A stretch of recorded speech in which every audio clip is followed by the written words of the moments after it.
চাওক এটা যিহেতু কোনে কি ভাবিছে মই নাজানো, কিন্তু মই যিহেতু জুবিন গাৰ্গৰ লগত মোৰ এটা সম্পৰ্ক আছিল আৰু জুবিন গাৰ্গ আমাৰ মাজত নোহোৱা হোৱাৰ পিছত তেওঁৰ য'ত হস্তক্ষেপ কৰা হৈছিলে মই এইটো পবিত্ৰ স্থান বুলি সেইটো কওঁ।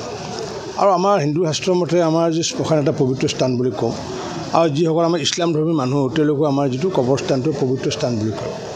গতিকে কবৰস্থানত তো মইতো নাভাবোঁ কবৰস্থানত কোনোবাই গৈ পেলাই যে তাতে মদ খোৱা তেনেকুৱাকৈ নজীৰ ভাৰতবৰ্ষত নহয় পৃথিৱীতে নাই, কাৰণ তেনেকুৱা কোনো এজন মুছলমান ল'ৰাই সেইটো সাহস নকৰে আৰু তেওঁলোকৰ সেইটো সেৱা নাই।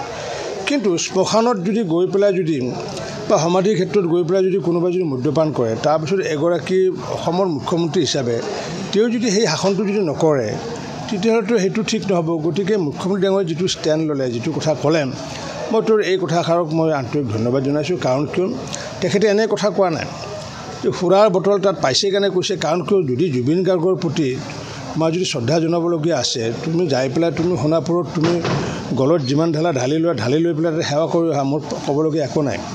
কিন্তু তুমি বটলটো লৈ গৈ পেলাই তেওঁৰ সেই সমাধিৰ ক্ষেত্ৰত বটল ঢালি খাবা গৈ, সেইটো অসম চৰকাৰে কোনো কাৰণত কোনো পদ্ধতিটো সহ্য নকৰে। মইতো ভাবোঁ যে 6 বজাৰ পৰা নিশা 10 বজালৈ তেখেতে খোলা কথা কৈছে। মই ঠিক আছে 6 বজা নহয় মই 5 বজাত কৈ দিওঁ কথাটো। নিশা 10 বজালৈ কি প্ৰয়োজন? কাৰণ যিসকল অভিভাৱক যদি আহে তেওঁলোকৰ নিশ্চিতভাৱে ল'ৰা ছোৱালীক তেওঁলোকে পঢ়োৱা কাম আছে। 10 বজাত শুব লাগে তেওঁলোকে।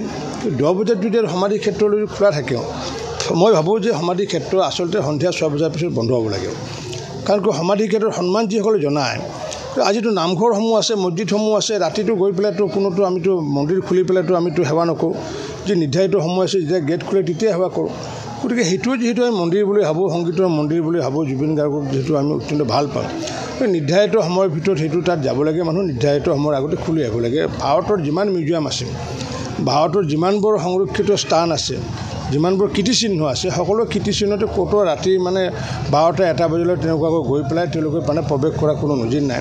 গতিকে মাননীয় মুখ্যমন্ত্ৰী ডাঙৰীয়াই যদি ষ্টেণ্ড লৈছে, এতিয়া হয়তো 10টা বজালৈ দিছে, আগন্তুক এমাহ পিছত হয়তো এইটো টাইমটো আকৌ সময় আনিব লাগিব। কাৰণ কিয় মই ভাবোঁ এইটো 6 বজাৰ পৰা 6 বজালৈ থকাটো ভাল।